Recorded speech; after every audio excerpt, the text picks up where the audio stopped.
Thank you, Tavi. Well, I'm going to introduce myself, even though Tavi has done that. Let me admit. Okay. So I'm the chief officer of the EDI action group of SCAR. My affiliation, my institutional affiliation is in the Antarctic Institute of Argentina, Instituto Antártico Argentino, Dirección Nacional del Antártico, and Institute for Astronomy and Space Physics of the University of Buenos Aires and the Science Council of Argentina, and the physics department of my university, my alma mater. Well, Inga Beck is a coordinator in our action group, and her affiliation is the Scientific Committee on Antarctic Research. So, how to address EDI issues within this Antarctic context? So we can have the next slide.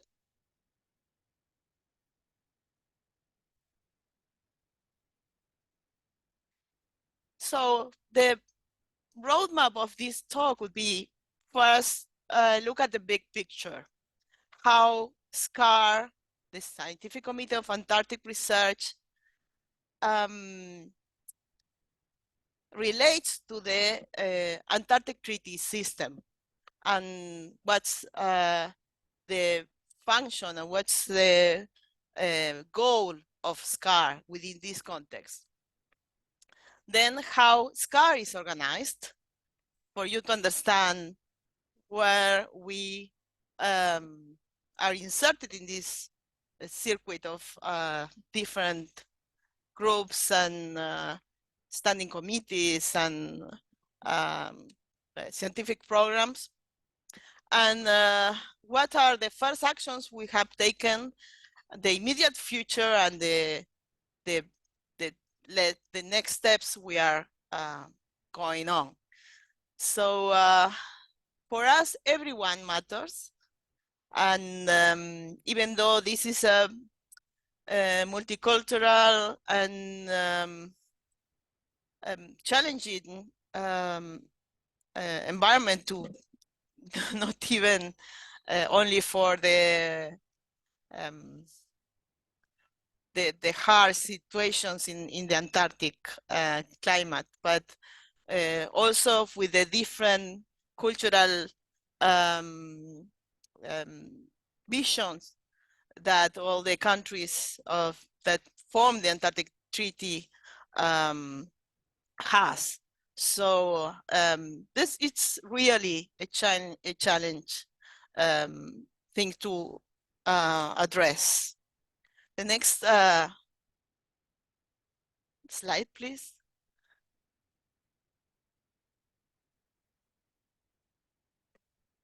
So we generate a glossary of terms.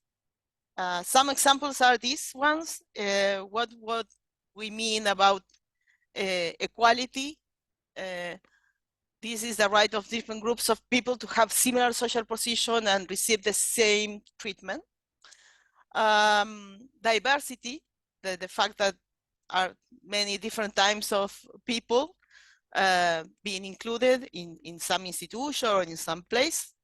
Inclusion, the idea that everyone should be able to use the same facilities, take part in the same activities, including people who have a disability or some disadvantage. So, and that's particularly challenging in an Antarctic context if you have some disadvantage in any way. To the next slide, please. So the big picture. What does the Scientific Committee on Antarctic Research do? Okay, so SCARS has 5 standing committees, and one of them is a standing committee on the Antarctic Treaty System that facilitates the SCAR mission in terms of providing the objective and independent scientific advice to the Antarctic Treaty Consultative Meeting, and the other organizations as the United Nations Forum of Climate Change and the Intergovernmental Panel for Climate Change, and also has provided advice through independent bodies like the Commission for the Conservation of Antarctic Marine Living Resources, CAMELAR, or the Committee for Environmental Protection, and of course, the Antarctic Treaty Consultative Meeting that I have mentioned before.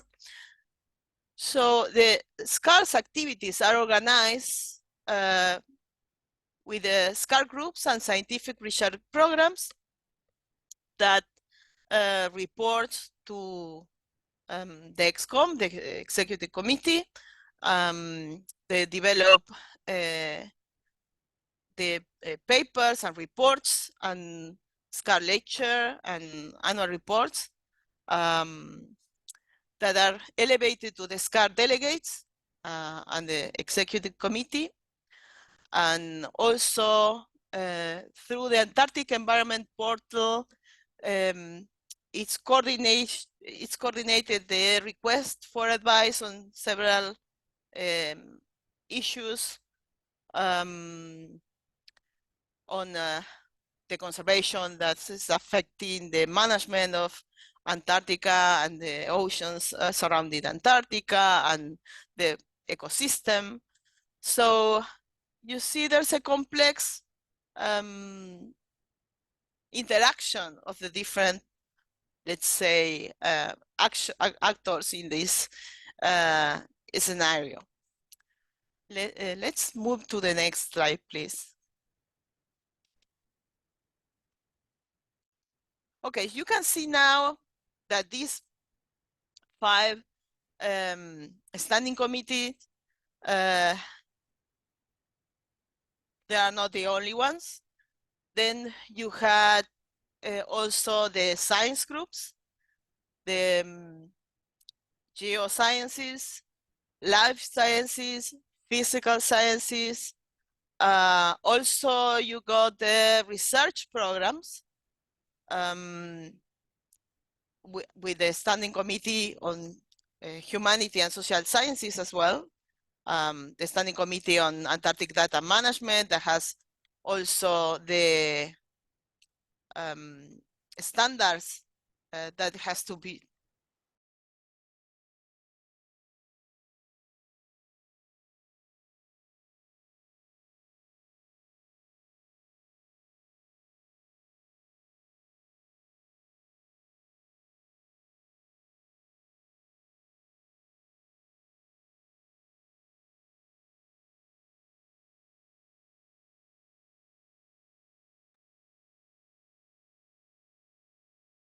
Is it me or has Adriana frozen?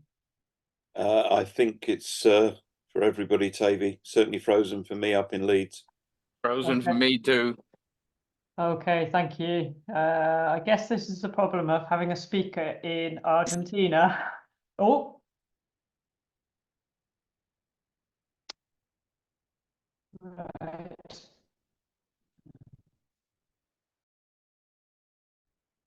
Right. Are you back with us, Adriana? You're muted. Yeah, mobile but muted. sorry. Did I have you heard anything that I've said? Sorry. We only lost you about a minute ago, to be honest. Okay, so but I wasn't sure. I will share the screen, the slide again. Okay, yeah. please do so. Sorry. I don't know what happened. Maybe I can stop my video if that's helping with the connection. I don't know. That's maybe try that if it happens again. It's quite nice to be able to see. Okay, let's share. Yeah, my impression too. I like to okay talk at people The see me. screen should be Okay, shared again. So that should be. okay, so as you can see, there are 5 standing groups that I don't know if you have heard that, and the one with the interaction with the Antarctic Treaty System, the Standing Committee on the Humanities and Social Sciences, the Standing Committee on Antarctic Data Management that has these quality requirements to have good metadata and good data, the Standing Committee on the Antarctic Geographic Information that provides, of course, that kind of information, and the Standing Committee on Finance. So there are 5 standing committees. Then we have science groups, geoscience, lab sciences, and physical sciences. So you have the 3 sciences groups. And we have also scientific research programs. As you can see, not all the research programs or the expert groups, you can see the science groups are dealing with the cutting edge of the science in the different areas, in geoscience, in life sciences, in physical sciences. And the expert groups within this like big umbrella of, for instance, physical sciences, deals with different areas of interest.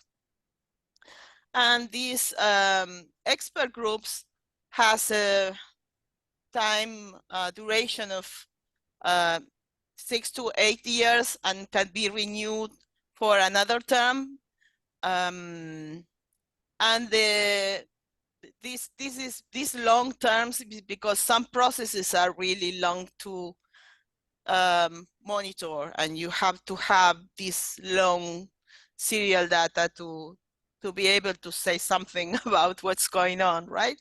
So that's why it's they can be renewed for 1 period more. Then they have to change or have to provide a new focus on science of what is going on and what would you like to understand about this system, for instance.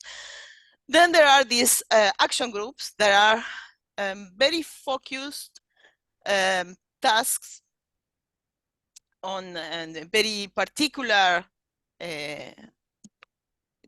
research area or area of interest that has a time duration of 2 to 4 years top.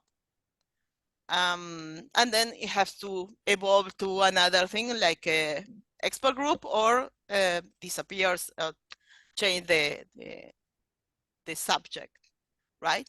So you have in all this system, you have a lot of groups, expert and action groups, and they all report to their chief officers and deputy chief officers in the different areas.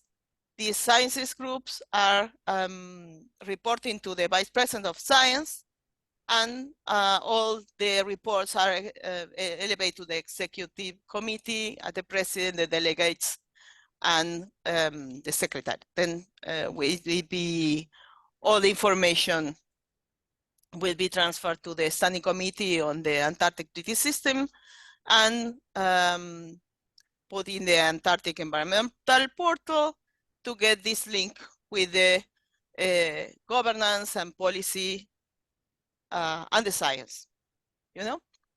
Okay, so in this context, there are also advisory groups, like the Capacity Building Education and Training Advisory Group. And we report our action group, the Equity, Diversity, and Inclusion Group. We report to the Vice President of the Capacity Building. And as an advisor, and we aim to provide some baseline for SCAR of how we are positioned in terms of the EDI issues among all these SCAR activities, right? So you can see that this quite a complex system. We can move to the next slide if we can. Thank you. Okay, so a scope group was formed, and they advised to SCAR to have an EDI action group. And in May 2022, this was approved for the delegate meeting, approved our action group, and we started to work.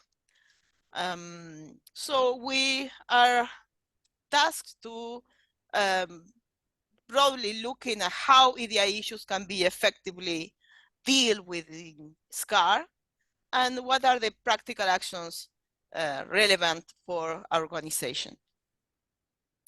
And one of our first and major goals was to develop an EDI statement, not only for our group, but for SCAR itself, for the whole organization. So and that was quite challenging, and because it took us a while to came up with a writing that was reflecting what we think, and that was approved by SCAR. You can pass the slide, please. Okay, so our membership is currently 150. We define our members as the members of the SCAR community who have expressed the interest in being of the SCAR EDI action group mailing list and participate in some of our activities. Of course, our internal organization is like this. We have a chief officer, that's myself, a deputy chief officer, that's Gilda Cacabo, a secretary, that's Pilvi Sarowski, and a coordinator, that's Inga Beck. And we have regular meetings, at least once a month, and of course that's not true, because we are every week we are having we are having our Zooms and our meetings, but of course at least once a month, but usually we have more activities, kind of time-consuming activity, but it's of course it's worth it. The next slide, please.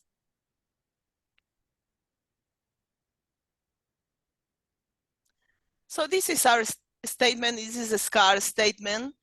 Let me read it for you. The Scientific Committee of Antarctic Research, SCAR, is committed to promoting a culture of equity, diversity, and inclusion.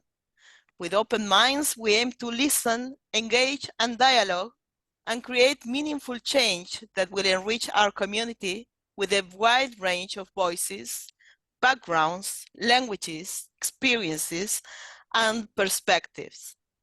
The Equality, Diversity, and Inclusion Action Group is tasked with broadly looking at how EDI issues can be effectively dealt with our organization. And SCAR expects all parts of the organization and community to actively engage with these issues, and where necessary, consult the action group for guidance. So as you can see, it's not just, okay, we make this action group and nobody has to do any practical thing about EDI issues. It's not that way. We aim that the whole community engage with these issues and be aware of this.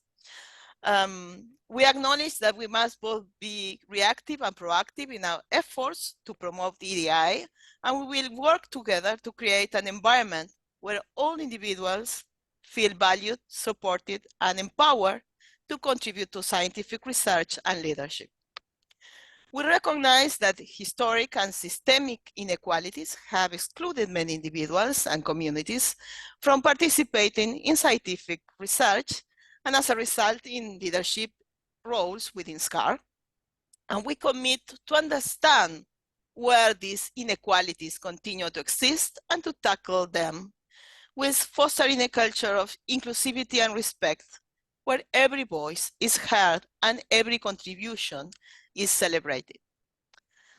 SCAR will continue to work to build a more inclusive and representative community that reflects the diversity of the world we explore. And we recognize that we must engage with the SCAR community and our spheres of influence to affect meaningful change.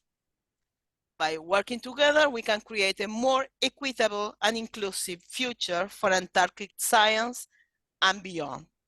So this is our statement. That's what we are aiming to, trying to achieve, our goal. The next slide is you can share it. So the first things we start to do was gathering information on different Antarctic programs, protocols, codes of conduct.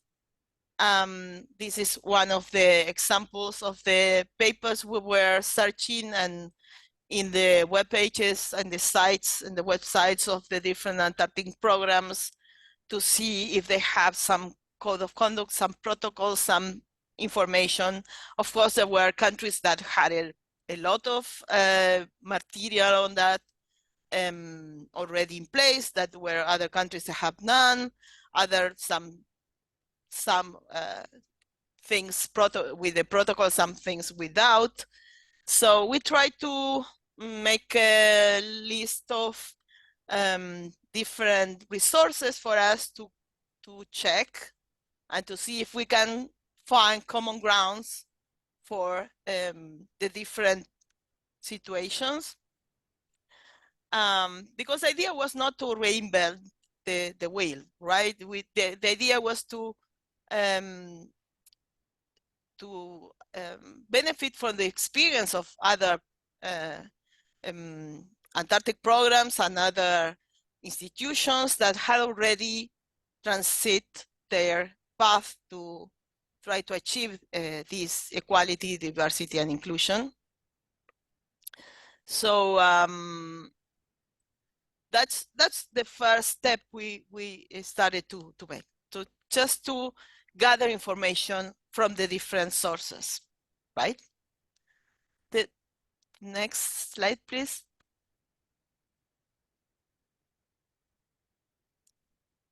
So we generated a code of conduct that will serve as a guide for appropriate behavior within the SCAR, and has been provided for the SCAR Secretariat for confirmation and legal compliance. And this code of conduct document was developed in parallel with a reported system that allows the anonymity of the reporting violations of this code of conduct. And we expected to have it online, of course, before the Open Science Conference this year, because it will be in place in this Open Science Conference. So we are working on it, and we have a specific one for this Open Science Conference and in more general for different activities within the SCAR umbrella. But for this Open Science Conference, we are aiming to have it approved before the Open Science Conference in August. The next slide, please. So even though SCAR does not directly host or organize fieldwork campaigns, we have created a separate document to outline the expectations for any organization hosting SCAR fellows in a formal capacity, that the fieldwork guidance should be applied for in-person SCAR activities where relevant, right? So regarding the SCAR-related fieldwork campaigns, we have a separate document for that situation too. And we're working on that. So expecting to be approved, but we are working on these different documents for different situations, see? If you have next slide, please. So another issue that we have detected that's a possible barrier, it's the language one. I mean, even though in the scientific community, everybody is more or less managing English as a language to communicate. Anyway, for young students and for people that hasn't got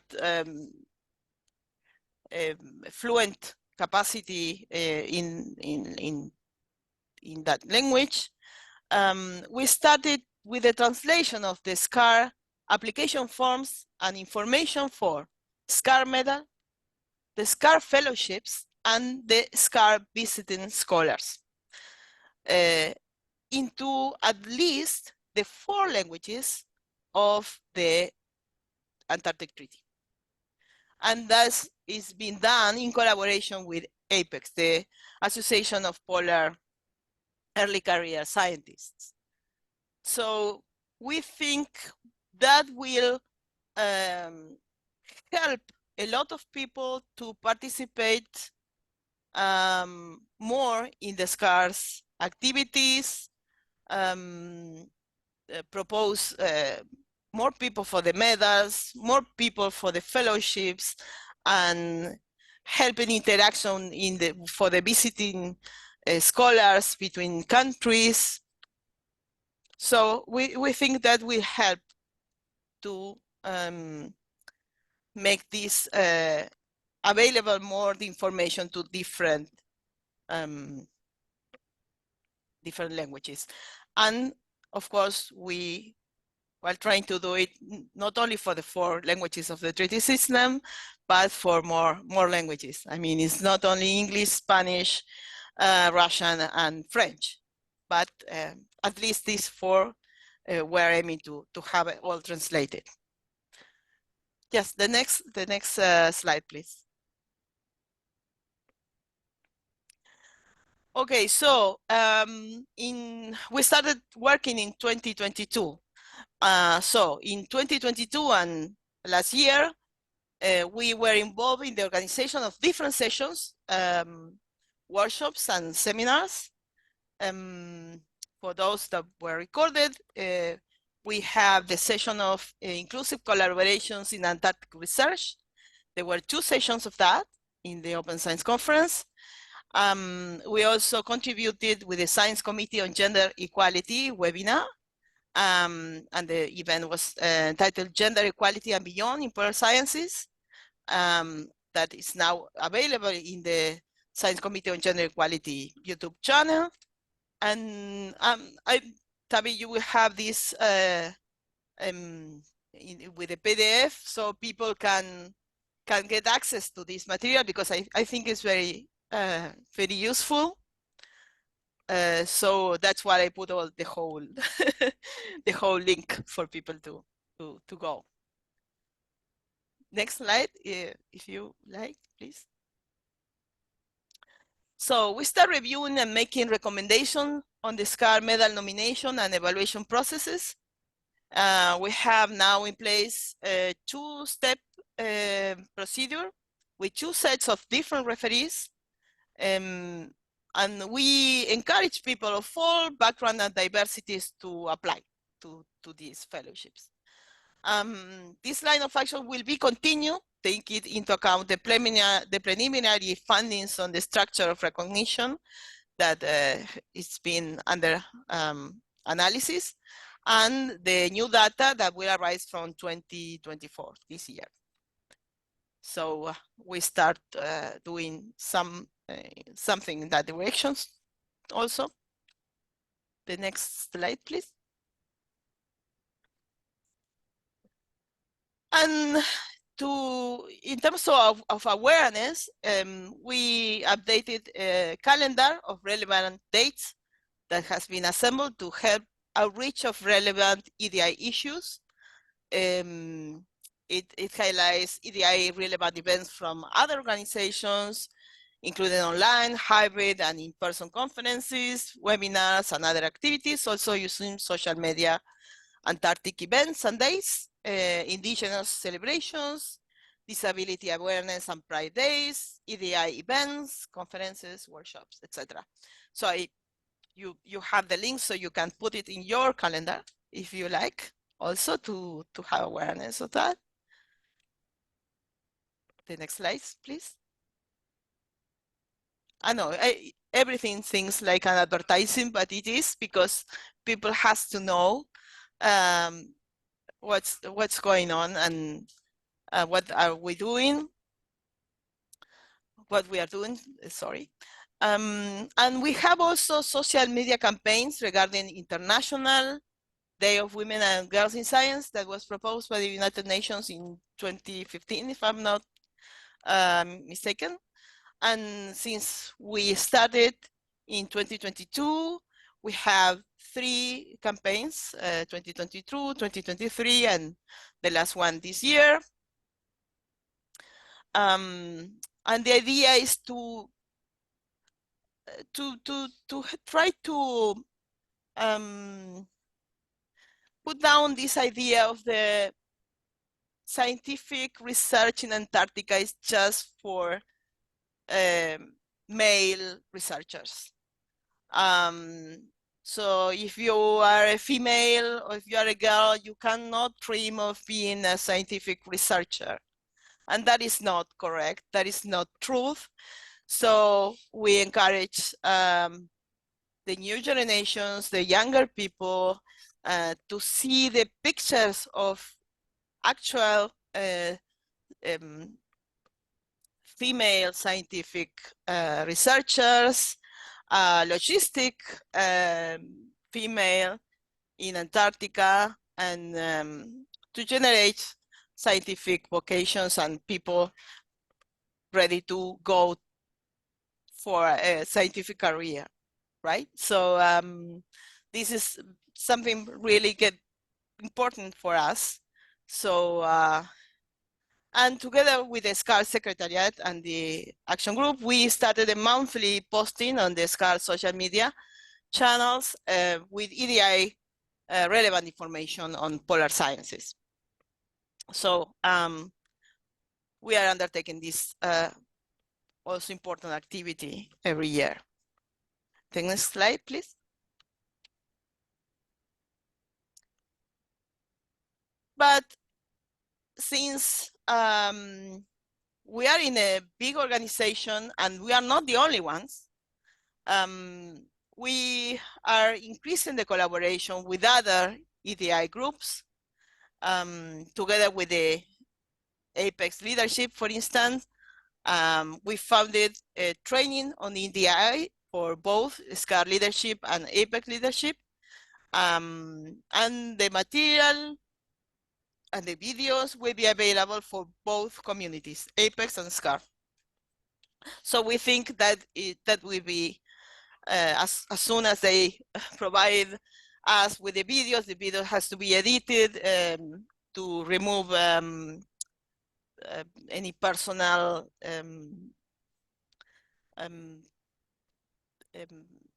stuff that people I want able to share with the whole community.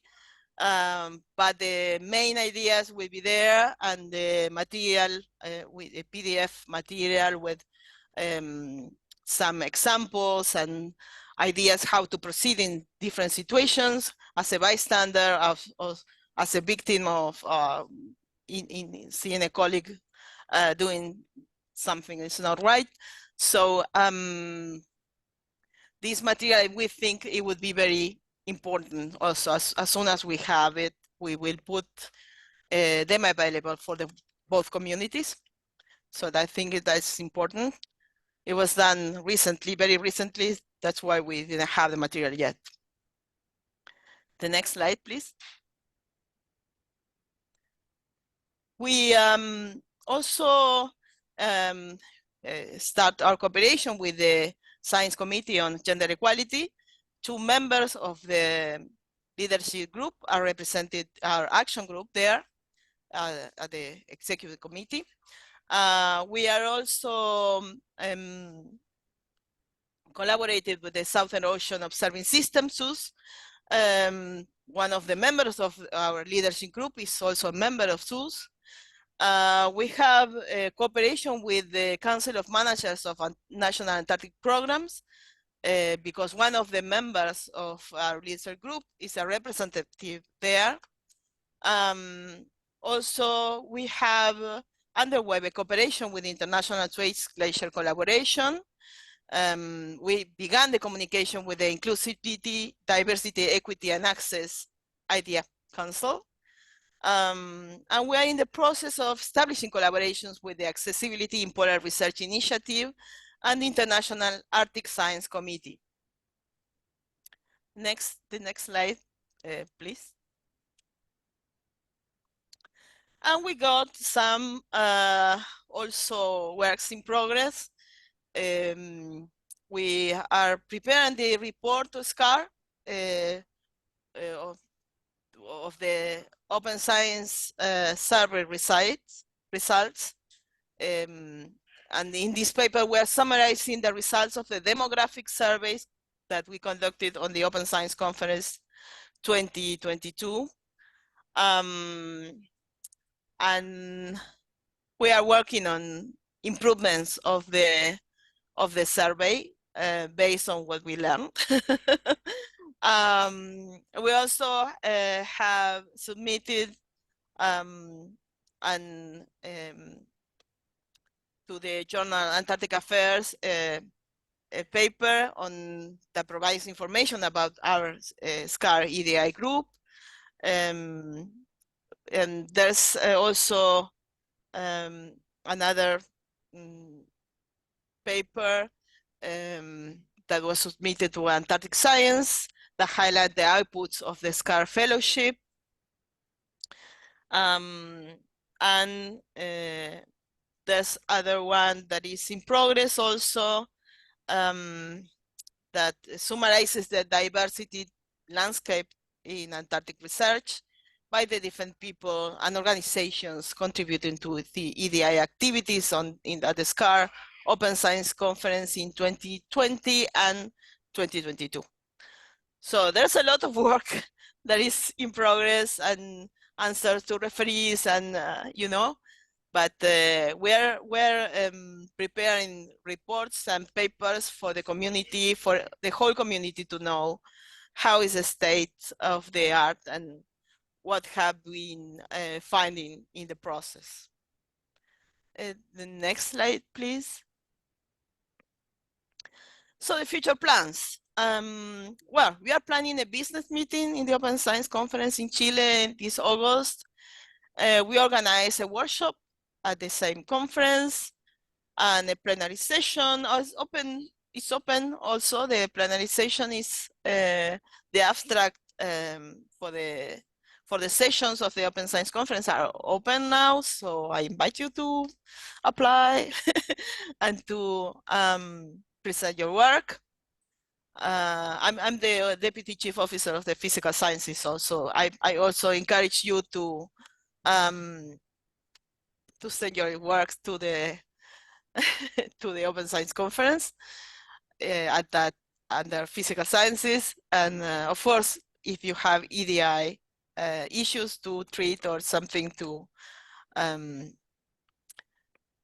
some experiences on papers to to show, please do so. And we have in implementation and improvement demographic survey for this open science, and the code of conduct and reporting problems implementation. In the long term, we have to analyze these surveys. We would like to have a baseline of the EDI issues and try to detect the possible solutions if we find based on what we found, and assess the result of the code of conduct and the reporting implementation on this open science conference to see if there's something we can improve also there and move on from there, you know. So the next slide, please. Well, if you're involved in Antarctic activities, and if you would like to be part of our action group, our membership of the action group is broad, including members of the Antarctic research community for all career stages. Doesn't matter if you are a student, if you just undergrad, if you are a senior researcher. We are a research community for all stages, all disciplines and geographical regions. And if you are interested in joining the group and helping out with this work, please complete this and submit this membership form. And thank you for your attention. Thank you very much. And if you have questions, you can shoot. Thank you very much. So I'm going to stop the share just so I can work out how my screen is working. That was amazing.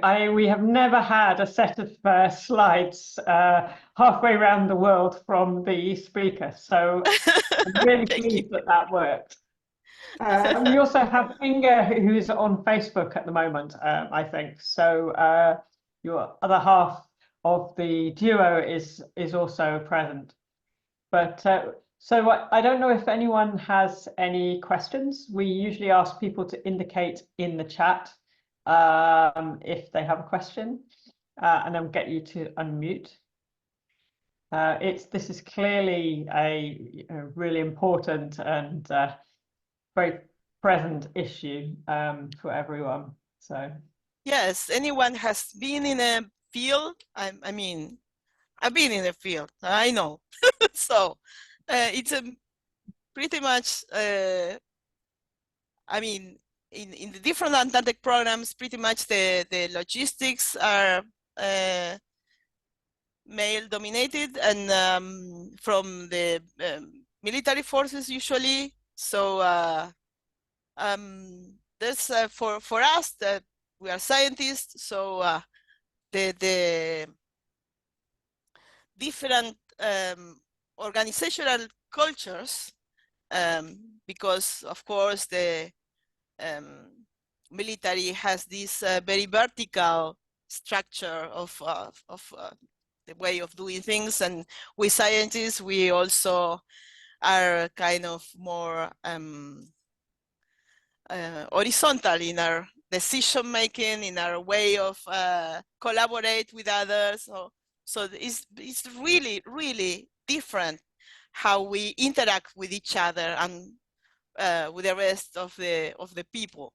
So it's a very interesting situation, and anyone that have been in the field knows that sometimes you have some things that shouldn't be possible, but you maybe see something that is not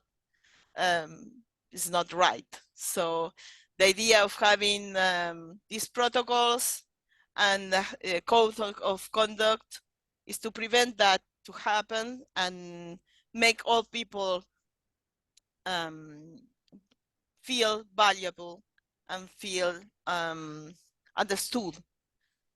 So hopefully you engage with our EDI group and you can find our resources and all the material that we have available in soon, hopefully. We hope that we will have a lot of material to share soon. So that's what we are aiming to make our square meter of influence, like I said, a little better. If we do that, if everyone do that in their area of influence, then we will have a better world and better researchers and better results and more diverse views. That is good for science and it's good for humankind too. So. Does anyone have a question or any comments they would like to make? Shy people. No, I think we just got a comment. Sorry, I'm still. Go ahead, Roger. His comment says he's very nervous to ask this. Yeah, thank you, Adriana, and thank you, Toby. Yeah, very nervously as a senior white male asking this, and somewhat of a little bit of an outsider. My eyesight prevents me from going to the Antarctic and all the rest of it. It kind of feels as though the gender balance thing, I'm not for a moment saying it's fixed at all, but it's gaining traction and it's working. But your very, very sensible points about disabilities and diversity, they must be a great deal harder. And I'm saying that partly looking at our own experiences trying to organize field teaching in geology and geophysics, partly for neurodiverse people and partly for sort of physically disabled. You know, I've got vivid memories of organizing a kind of cross-country wheelchair for someone, you know, an off-road wheelchair and things like that.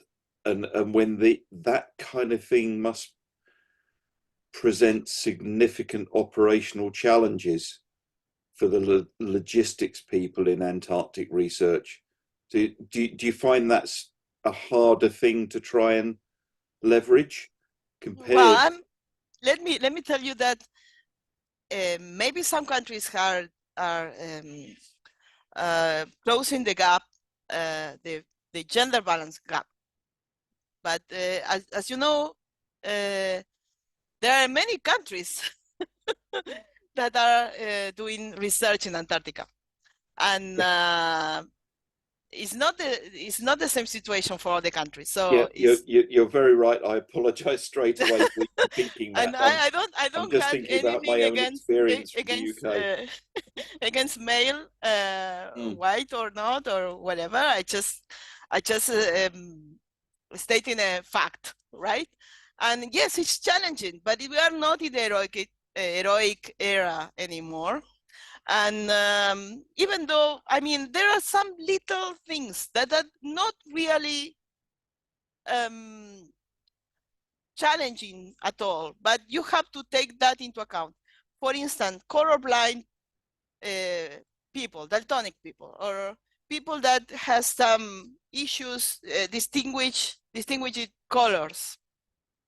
If you chose the right color palette for your graphics when you are in the conference, you can do the whole difference for this kind of people, for instance.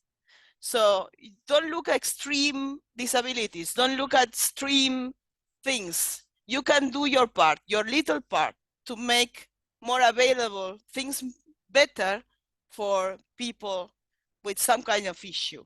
And that's what we are trying to do. And we are trying to, of course, then have into account people with these more challenging difficulties. But even these little things are helping.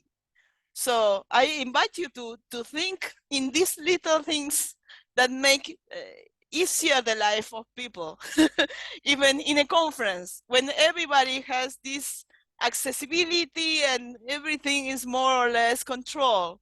Even if you are doing this congress, that is, these meetings are not in Antarctica. They are done in a very nice facility with big screens and everything, but people is not taking these things into account. So you have to, everybody, we have to try to think how to make things better for everyone. That's the point, right? Absolutely. And we can improve things. We can still thinking and improve things even better. Next time I will use this palette. Next time I will try to put everything in writing and the things, and I will let the presentation for everybody to see and to be able to access the material with time. And I mean, you can make a difference. And even sure. Yeah, I absolutely agree. Things, yeah, that's a point. We have to move on and try to think collectively how to make easier things for everybody. Yeah, I mean, my students lose marks if they present graphics and stuff that contravenes what you've just saying. I just have such a vivid recollection of the mechanical operational things of taking field geology students to a site in the UK and thinking, wow, this would be tough in the Antarctic, and yeah, we've got to get the money and the operational skills and so on to be able to deal with that. It'd be fantastic to watch somebody who's normally in a wheelchair on a snow scooter acquiring some radar in the Antarctic, for example. Come on, we put the money in the moon. I mean, we can do this. We have to have the will to do it. That's it, you know? There's a little commentary from Inga that has appeared on Facebook because she's on there rather than she had some problems logging in. So she has said, "Hi Roger, this is a good point. We are also collaborating with the group Accessibility in Polar Research. They deliver very good input, and for example, they helped us with the COC for the next conference and so on. I'm not quite sure what that is. It is a group with disabled polar researchers. Code of conduct, yes, the COC. is a code of conduct, the COC. They also, e.g., showed us that we have to use other colors for our slides because colorblind people will not understand some of the graphs. So there is a co-discussion coming from Facebook saying the same thing." Yeah. Well, tell Inga thank you, and I agree, and good luck, and you know, We can hear you. We can help. Thank you, Roger, for being brave and ask a question. Thank you. Is there anyone else who would like to ask a question or make a comment, either on Facebook or here? Sophie, go ahead. Yes, Sophie. Yeah, hi. Thanks so much for the talk. I was curious how SCAR, or specifically the EDI group, is navigating issues around inclusion of like trans and gender diverse people, or areas where there are going to be very different consensus between the SCAR member countries in inclusion of those people, or even legality of those people, how that's sort of being navigated. Okay, so the thing is in some countries this is illegal to be transgender, for instance, or even to be homosexual or bisexual or whatever. So we are not asking people to identify ourselves as anything in particular. And of course, all the demographic surveys we are doing are anonymized for doing the research and the results. But of course, we encourage people to tell the truth about themselves, because these surveys are anonymous. So they have a name, but then we and they withdraw the name. So when you study how to treat the data, they are safe. It's safe for them, you know. So that's the way we are managing this, because we are very aware that if there's a SCAR conference or something in a place that is illegal to have such a inclination, then these people will be in trouble. So we are not trying to make them uncomfortable or have problems, but we would like to know in the surveys, we ask for different information, but all this anonymized. So in the results, the people wouldn't be identified, you know, so they are safe. We take of course, we take that very seriously, and we took that into account. Yes. Yeah. Mm-hmm. But also, I mean, is the EDI group able to sort of push for greater inclusion of, say, gender and sexuality minorities within Antarctic sciences, which is something I think is important when there is a difference in that prepare a between all the series member of countries. documents that have to pass, of course, the legal compliance, and all the material has to be accordingly to international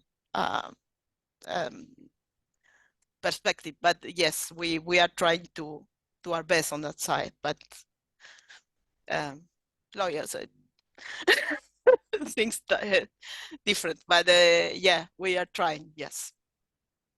Inga also says, and in all our regulations, code of conduct, etc., we are also including everybody, no matter which sex, gender, transsex, and all the other versions that are existing. So if you have a minute afterwards, it might be worth just going onto Facebook, because I think sometimes the comments may not quite come across perfectly. Roland, go ahead.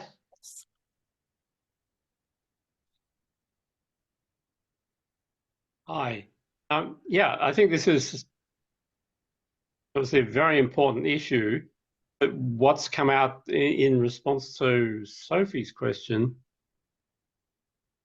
is the existence of this action group an indication that SCAR as an entity has decided to embrace EDI in spite of what might be legal issues operating inside the member countries? I just thought the simple answer to Sophie's question would be, we just don't have conferences in countries that have unacceptable legislative situations. Could you comment on that, please? Well,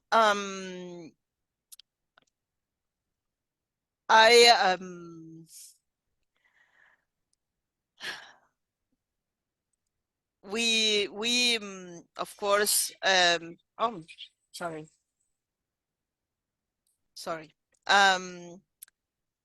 that's a difficult. We made a code of conduct that applies to every event that is under the SCAR influence, in the SCAR, in any SCAR activity, right? So it has to apply for every SCAR activity. So we haven't got so far any problem with the countries hosting activities in the period that our action group was created.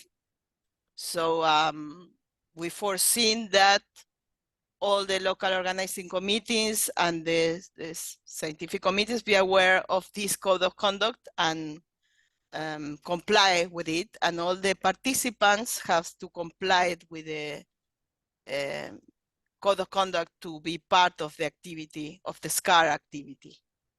That's what happened so far. And this will be new. I mean, we haven't got a code of conduct before. So in this Open Science Conference in Chile, they will be the first, let's say the first time it's going to be applied. So we are going to see how it goes. We are working and we are learning from what we are facing right now. So this will be the first time we have a code of conduct, and the first time it will be applied in this Open Science Conference in Chile. Yeah, thank you. I mean, they will be, of course, provided to the local organizing committee and to the committee, so they have to agree with it, right? Because it's a SCAR activity.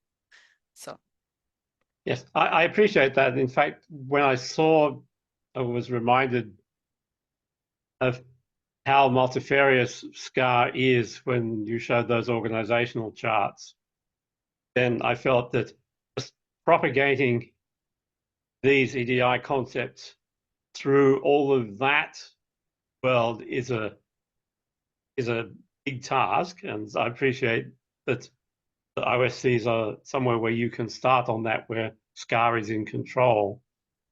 And then I was very pleased to see that you have the links to CONMAP and other organizations, because SCAR, by that S, can be seen as just meaning science. As you've already been discussing, it's important to push this out into all the rest of our Antarctic activities, which don't just happen because of the scientists. So, well, that's why we there's were a long very way to go. interested in having this statement for SCAR, that the one that I have read to you, because in that statement says everybody should feel value, and all the voices should be listened, and so that's why it was, and came up with a text that everybody approved, and that was also approved by SCAR, but to have this statement, that was a big step for us, because it was very difficult. It was it involved a lot of discussion and a lot of rephrasing and a lot of things. So that was a huge achievement for us to have this SCAR statement in the website, so people know SCAR wants this, Absolutely, but I would hope that there's then the impetus to push that requirement out, because I mean, you mentioned projects where SCAR fellows were involved, but I'm sure a lot of Antarctic activity is very proud to have a little badge on it somewhere, that the SCAR logo that says we're part of this, and trying to push SCAR's statement out into all of those entities, and getting reporting back that it's not just lip service, but it's actually happening. I mean, I think this is a major task. Yes, it is, but we like, challenges. We're scientists anyway. We're Antarctic scientists, no matter what. So Yeah, we are, challenge business. yes, yeah. We like challenges, so we're trying to do our best, actually, with the help of everybody, because it's not like the action group, but the community, the whole community has to help us pushing this stuff,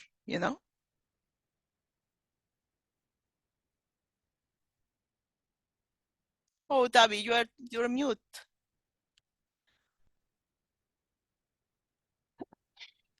I think that we've come to the end of the questions and a very interesting discussion. So I wanted to thank Adriana again and everybody here for driving that discussion through. A few people had to run off because it's just after the hour. Thank you very much to everyone. And next week's seminar is on rock glaciers. So different topic for us. So thank you very much indeed to everyone. Thank you for your forbearance with the slide handling, and see you all again in a week's time. Thank you, everybody. Thank you for listening.